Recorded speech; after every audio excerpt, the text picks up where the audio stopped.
because I do think that sometimes, even if improvement doesn't matter, sometimes it's the consistency of the thing that allows for the conclusion to be greater than the sum of its parts.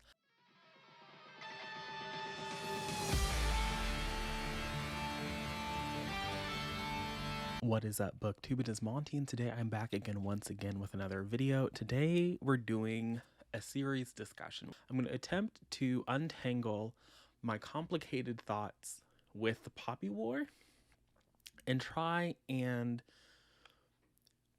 make my ratings for this series make sense. So if you don't follow me on Twitter, one, you should. I'm fabulous. Link to that is down below. While you're down there, feel free to like and subscribe. But if you don't follow me on Twitter and you aren't friends with me on Goodreads, which is also down in the description box, then you wouldn't know, I guess, that I gave the Poppy War 2 stars, which for me is a good rating. A 2-star for me is like the book did what it wanted to do. It was okay. There were elements about the book that I thought were fine. My 2-star is the equivalent of most people's 3 stars because I use the rating system provided for me by Goodreads. So the first 2 books I think are just okay.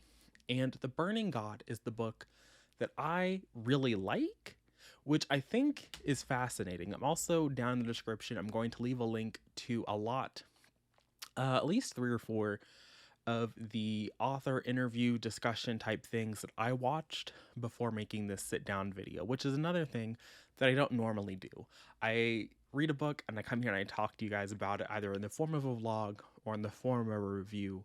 I don't usually seek out supplemental material before I come and talk to you guys because that's not really how my reading process is. I base most of what I want to say about a book on the actual text.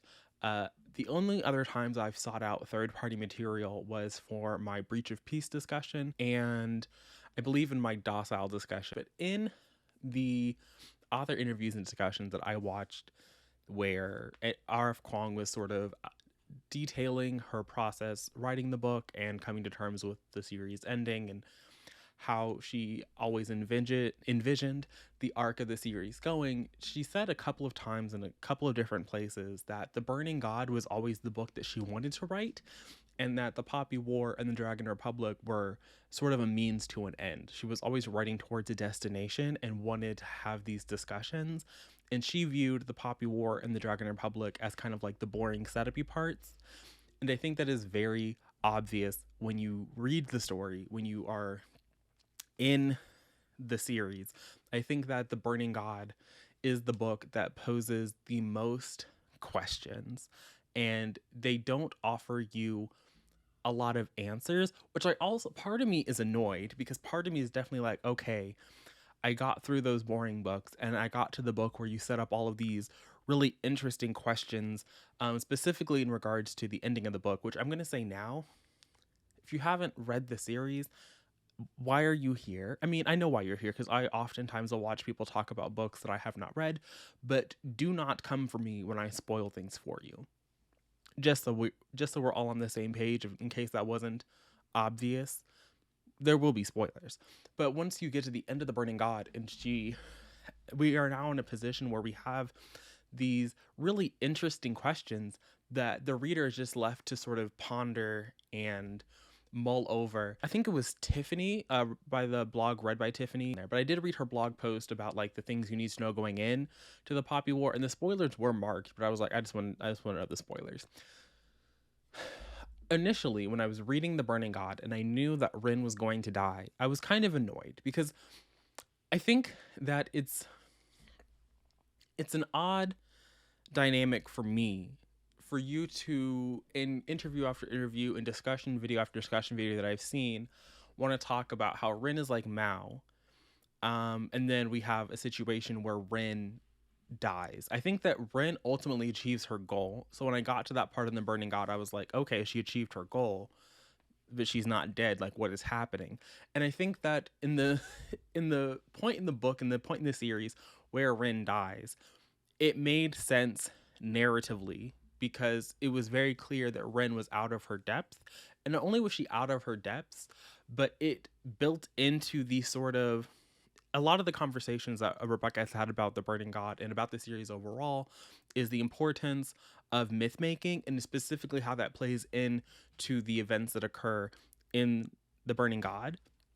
And I think that part of her death is also solidifying the myth making that she has started to do as the liberator of her country.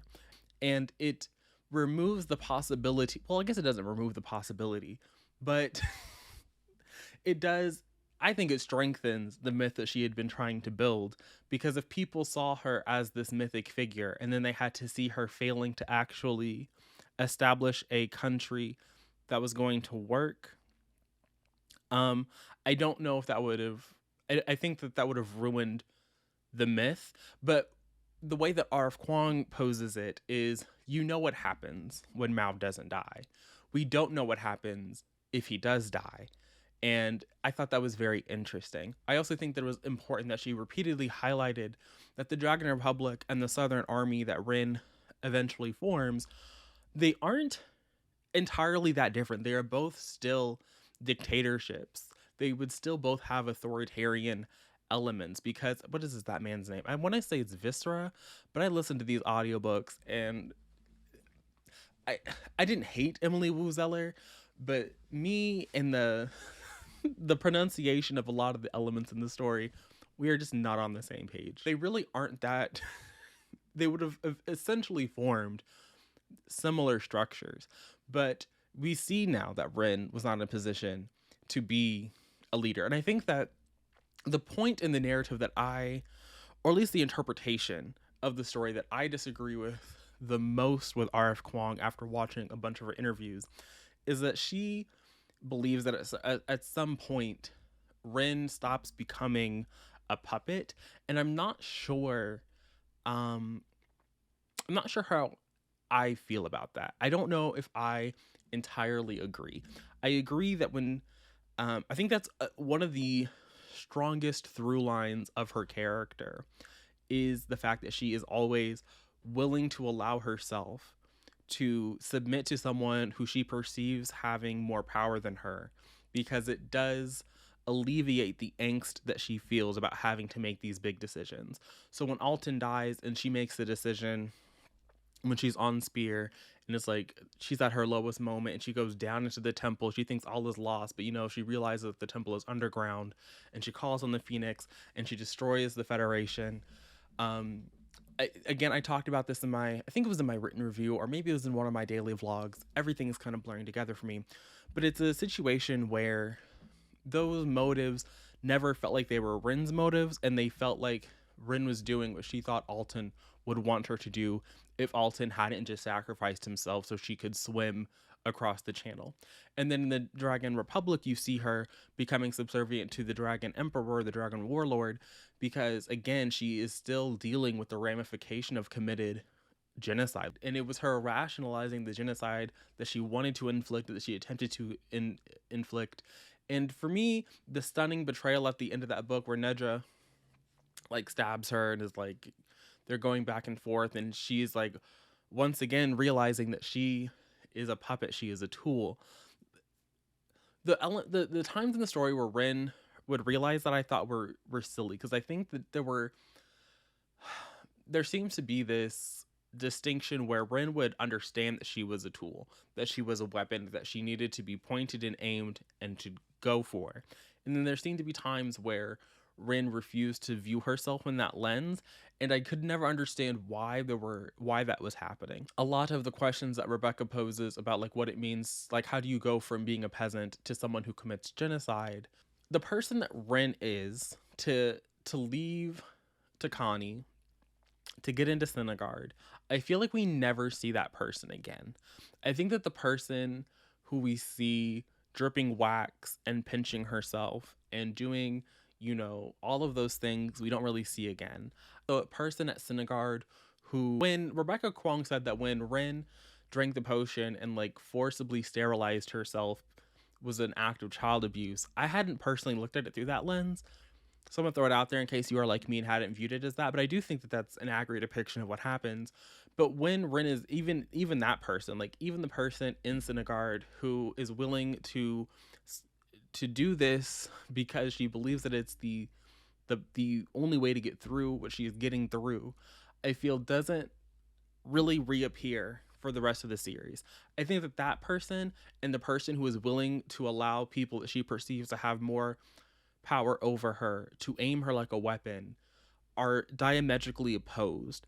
And I struggle, I continue to struggle for the entirety of the series reconciling the peasant girl who with the person that she ultimately became. And I think that we kind of got glimpses of that same girl in the in the time period where in the Burning God, Ren is with Sudaji and Jung after they have freed him from the mountain, and she is kind of like struggling to form an army. She has been cast out. So they locked her under, in the prison for wayward shamans, and as she is marching, and I think it's right before they, um, she finally gets the army back, like under her control or whatever, and then they're gonna go up north and get the um that one man that's been Raiga, him. We got to see her there, like the elements of the Burning God, where Rin is talking about how she is the smelling of the corpses that she has to burn isn't affecting her in the same way that it's affecting everyone else.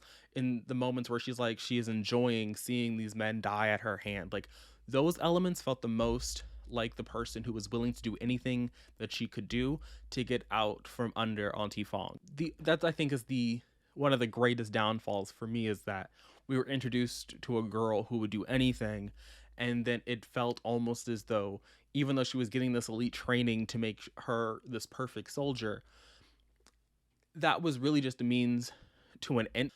There was a question in one of the author interviews. I think it was with another author, I want to say, and they were talking about like what would their characters do in a different world, right? And you could say the Kate would like still be studious, and I think she said Neja would be like a business major because like that's what his father would want him to do. But like in like another world, there's no, the canon doesn't give us something that Rin is actually enjoying. Like Rin just wanted to do what she needed to do to not be under Auntie Fong, and that just happened to be a soldier. Like if she could have done anything else, if she could have got that dowry and gone to like literally any other of the other schools, she would have been perfectly content to do that. And so I think Ren just wanted to be Ren, and I don't know if we ever got and I guess because of the siege on Synagard, the attack at the academy, where her childhood was really like that's the turning point, right? Like that's where we leave the school setting and we move into a more wartime narrative.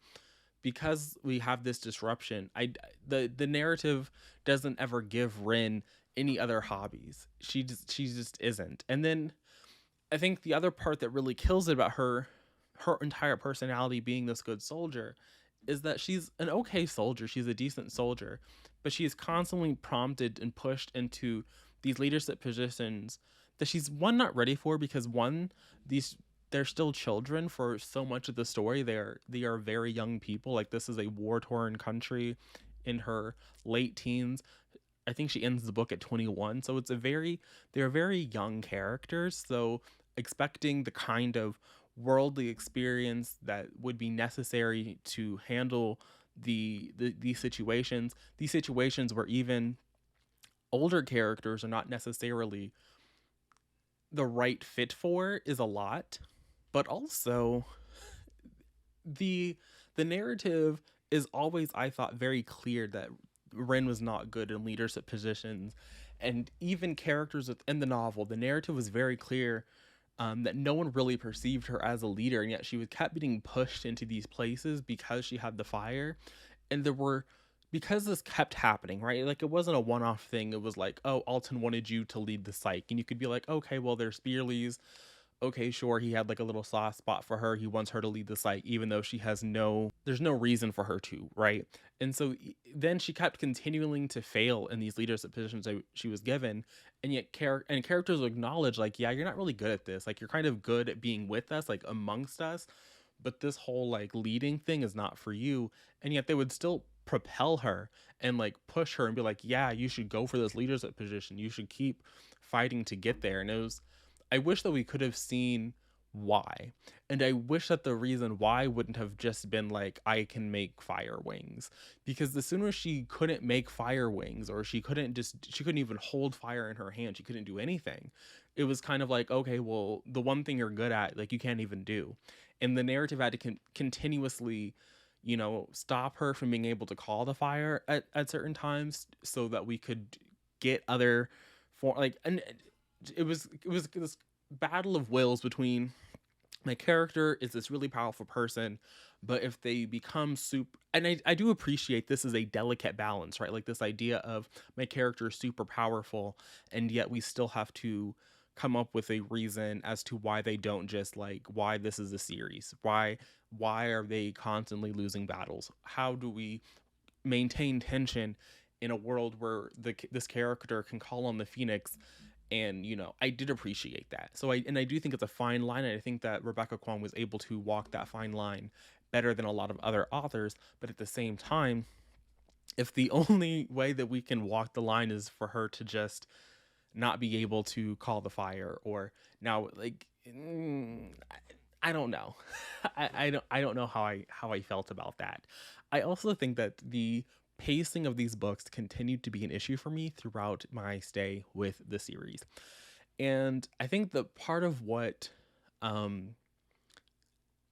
think when I tweeted out that I gave the last book 4 stars, I did get a couple of responses that were like, what is happening here? And I think for me, the Poppy War series is sometimes the whole is greater than the sum of its parts.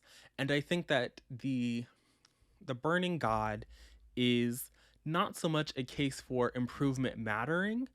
I think that it's still improvement doesn't matter, but sometimes the improvement doesn't matter to the point where the collection of things that you have assembled that were just average have added up to this thing that, like, slow and steady wins the race. Like, we have these bits and pieces that we can now pull from, to where when I'm posing these larger questions about imperialism, these larger questions about what does it mean to hate your oppressor, to question if your oppressor is actually racially superior to you, and how can we work with them even if we don't want to, and if through working with them we will be able to unshackle ourselves. Like, all of these, like, larger questions that we were finally able to kind of toy with, to mull over, to see characters have to grapple, was worth having read the first and second installments. And I think that the ending of the book is predictable in a way that was fine for me. Was fine. Like, I think that over the course of the series, if you thought that this was going to end any other way, I don't know. And I respect that. I respect that the series of events that led up to the ultimate conclusion made sense. I appreciated that Rebecca Kuang was not out here going, you know what I'm going to do? I'm going to pull the rug out. I'm going to subvert expectations for the sake of subverting expectations. Like, I think that somewhere along the way, in movies and television and books, somewhere somebody told some author, some writer in general, that predictability is like the most unoriginal thing ever.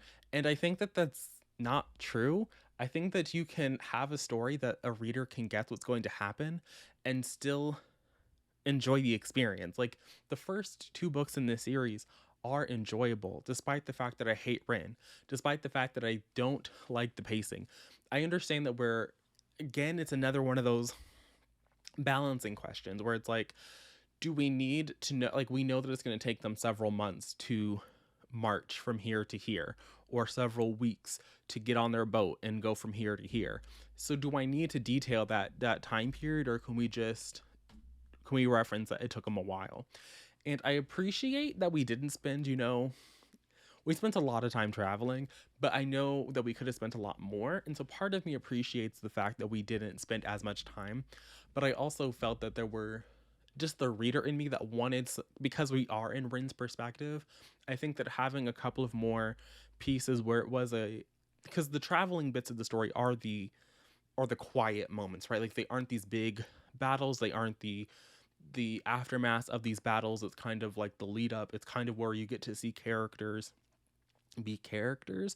And I would have, and I just know that I would have loved to see the characters getting to interact with one another more, that I would have liked to see those little nuggets, because even if I had to see them through Rin's lenses, it would have been, it would have worked for me, particularly because what I really wanted from the Burning God was more Venka.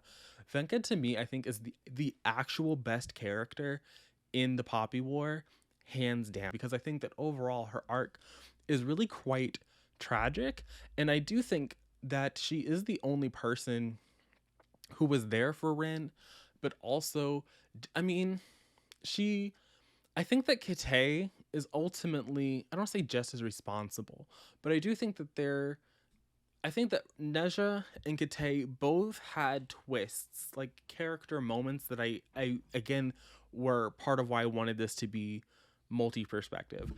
I don't think that there was a solid moment where R.F. Kuang was able to effectively illustrate the person at the beginning of the Poppy War to what happened when Neja ultimately reunited with Rin in the last third of that book. I think that their battle at, like, for the Battle of Sinigard, that was fine to me. I think that it made sense for them to be able to put aside their rivalry for that moment in the heat of battle and be like, let's do this and work it out. When they were reunited before chapter 21, and they were like, the Psyche and his unit were working in the similar area, and it was a thing where I was supposed to believe that these characters had this animosity and like maybe this chemistry, and he was like being suddenly very nice to her as though he had like atoned for everything that had ever, when it was weird. There was a definite personality shift that he continued to have for the rest of the series, and I was just like, I get that war changes you, but because we have not seen this man in months, I think I need a little bit more than, oh, we've been at war now for a couple of months, and so I'm really nice to the dark-skinned Spearly person. I also, this is just a me thing, but I definitely wanted answers as to how Rin did not die, how Rin was smuggled out of the country, where, like, I didn't need like a definite answer, like who her parentage was. Like, I don't need to know if she's like Hanalai's daughter. I don't need that.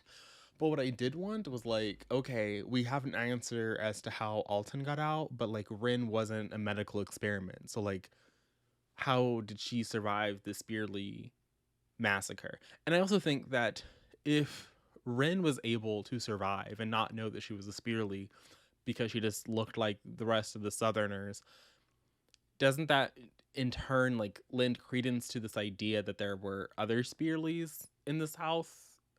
Like people who were able to just live amongst the Southerners, and she's not really the last of the Spearleys. Like, I don't know. I think that it opened up like this thing that I didn't think we needed. I also didn't quite think that it was like, because the Spearly Phoenix was in the same pantheon as the rest of the gods, and like when Rin was training the other shamans, and when the man from the, I'm gonna say the hinterland because I can't remember the name of his specific tribe, you know, the nomadic people that weren't Nakata, he could also see like the Phoenix in the same pantheon of people. So it's like, and it didn't seem that you had to be, it felt more like, you know, the god was choosing the shaman to be with.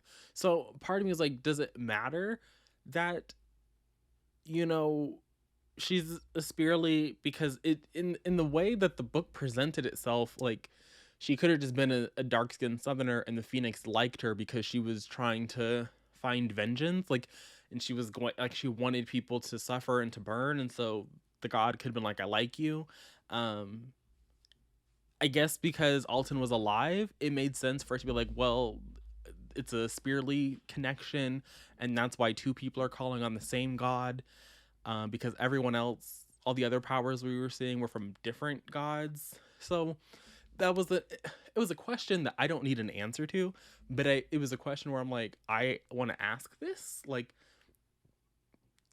in the world building of it all, like, does the Phoenix only answer the prayers of the Spearly, and then the other 63 gods are like free for all? And if so, does like the Phoenix, does she never answer somebody else, or like do the gods ignore the Spearly? Like, what happened if I was on Spear and I was praying to a god? Because the first time that Ren called the Phoenix, she didn't even know she was calling the Phoenix. She was just like praying.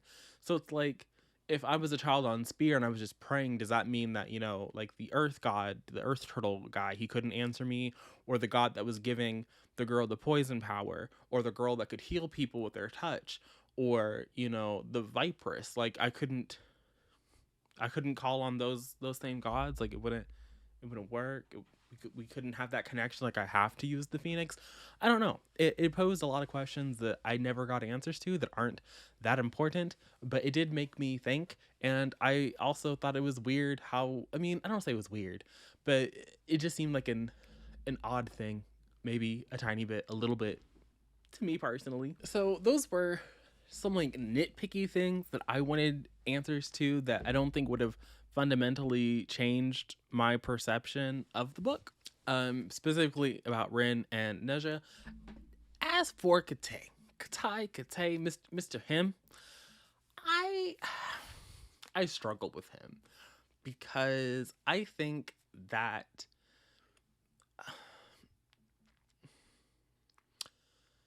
I struggle to, his turnaround I thought made slightly more sense. I think that him seeing what the Empress had done and how the Empress hadn't really saved his father was a decent turnaround for him. I believed his turnaround and being willing to work with the Dragon Republic was fine. As for it's only when he and Rin became bonded that I started to have a little bit of an issue, because Kate was very clear in the fact that he was the conduit, that Ren could do nothing without him. And I do think that at a certain point, Kate knew he was responsible, and knew he was mutually culpable, and knew that he was co-signing things. And I think that's why you have the confrontation on the Isle of Spear at the end of the Burning God that you do, is because he realizes that he cannot continue to do this, that he cannot continue to play a part in the world that they are living in, and he can see that they are not equipped to handle the things, or Ren is not equipped, and he has consigned himself to the fact that he is tied to this person that he cannot untether himself from. And part of me wants to think that if he could, he might have. I think that if he knew the words, they might have untethered. But because he didn't, he was perfectly fine with going out, because he could see that Ren was not equipped to deal with the actual reality of the post world that they found themselves in the world where their country had fought off the Muganese invasion. The country had fought a civil war, was still at the imperialistic forces, and I want to say that there were a couple of reviews that were saying that there's a big difference between colonization and imperialism. And I do think that the Hispanians definitely but they posed an actual threat of actual colonization. This is where I think that it's very, like, at the point that we see them in the story, at the point in the Dragon Republic and in the Burning God, it is more of an imperialist situation where they are actively funding the Dragon Republic. They're actively, aiding and willing to send things for this world. But I think that if you look at it through the lens of where the country was at the end of it all, how they ended after the Mughals invasion, after that civil war, where the country had no food, the country had no medicine, there was disease outbreaks, right? In that world where the people could have, like, it would have been nothing for the Spanish government to come in and colonize and start actually um taking from the land, like a physical presence in Nakara. Is it Nakara? Because when I was listening to the audiobook, I was getting Nakata, but I think it's just an R. I don't know. Maybe I am incorrect, but actually in the country, right? Like the Commonwealth countries, whatever, in the consortium in the country was a very real threat. And the only reason that it was a more of an imperialist nature was their willingness to work with Neja. Because they were willing to work with Neja and all they wanted was port access and missionary rights, it became more of a soft power, a diplomatic, a more imperialist nature. But I do believe that if Rin had not died, she had killed Neja on that on spear and had tried to wage war against the consortium, she would have found herself in a colonial power where they were, the dirigibles would have been in there, you know, the airships would have been in there. It would have been a more brutal and actual colonizational effort on the part of the consortium, because they wanted one to end the shamans, which they would have happily committed genocide to do, and they wanted the raw materials to make these items that they were going to do. And I do think that they would have used slave labor to get what they wanted. I don't think that it's a leap in logic to say that it was a actual colonial threat, even if what we're presented with in the story is a more imperialistic nature. And I also liked the scenes between the Hispanians that we got to see in the Burning God, and how characters had to, I don't want to say the differences, but there were subtle differences between how Rin specifically looked at the Muganese and how she looked at people from Hispania, and the different, I mean, similar lenses, yes, but still very different lenses that those characters received. In my written review of the Burning God, I kind of compared it to the Greenbone Saga, and on its face, I could see how that could be slightly problematic. Really, what it is that the Burning God ends in a place where a conversation that the Greenbone Saga can have starts. Kind of. I don't know if that makes sense to anybody outside of myself, but like that's where my mind is at this present moment. Maybe in a couple of weeks, in a year or so, I won't be there, but I think that that's where I'm at currently. And I do think that what Jade Legacy specifically and the Burning God do specifically are take conversations that the first two books in their respective series started. They take elements that we already knew, that we were familiar with, that we had seen, and they expand on them in a way that you're like, of course this is where that conversation is going. Like, this is a natural progression of this conversation. And it takes things from earlier in the series and it works it into the story, and they just slot in perfectly. But I think that what the Burning God was able to accomplish was really impressive, and I have to just take my hat off, because I really thought that that last book was going to stumble and trip, and yes, I do think that that pacing was still weird. I do think that it's the way that we we got to the conversations and the questions that we were able to ask, and like what it meant for all of the characters involved, was messy, and the pacing was not what I would have wanted, and maybe the execution could have been cleaner. Maybe it could have, but the story that we got ultimately, I think, however we got there, was really good, and the questions that we got that were posed were interesting. The only thing that I thought was silly was how we had this sort of, I don't know if I would call it a complete contradiction, but at the beginning of the series, it was more like the Phoenix was telling Ren, like, there is no such thing as destiny. Destiny is like something that you humans have like made up for yourselves. We have like, I have no will over anything. You have no will over anything. Destiny is literally what you're doing right now in this moment. And in the final moments of the Burning God, Ren like kind of talks about how she was destined to be on this beach and like kind of sort of preordained to like murder herself or some bullshit. And like I don't know what that means. I also thought that it was like a little silly to have a prophecy in a book where you also say there's no such thing as destiny. But I think it was in the most recent, no, it was in the interview that she did with S.A. Chakraborty. She talked about how when she was first writing the series, she just kind of threw in a prophecy, and then she was writing The Burning God, and she was like, "Oh, fuck, I have to address this." So I think that all of the things that R.F. Kuang put into her story, she was able to conclude in a really interesting way, in a way that I thought made sense for the story. And it was very like I could clearly see that this was the one, like even before I heard her talk about how in interviews about how this is the book that she always wanted to write, this is the one that she was always the most excited to write, how when she envisioned the series, or when she first envisioned the story, like this was the story that she wanted, that she was the most excited to tell.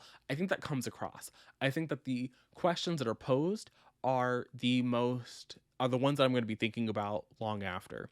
And while the first two were okay, this last book I think really does just take the cake as being an A plus experience. Like just I don't know what y'all weren't liking. Like I wish that I can bring myself to go watch some reviews of people not happy with how the story ended.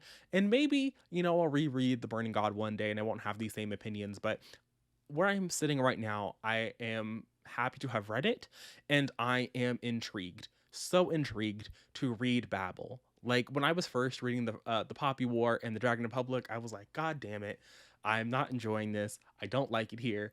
Um, I don't I don't want to be here. And I was really sad because I do really want to read Babel. I'm so excited to get my hands on it. But when I finished The Burning God, I was like, I'm really happy that I saw this through to the end, for one, because The Burning God was a 4-star book. I had a wonderful time. But two, if these are the questions that she was always trying to get to, and in these conversations that I was watching, about like what's coming next for her, and you know, back when she was still being very vague about the Oxford book, um, I'm in hearing the questions that she wants to address there, I'm excited. Like as soon as I finish filming, I'm gonna be on the tip tapping away to Harper Voyager trying to get an arc, because I am very excited to see what she's coming up with. Like I'm very excited.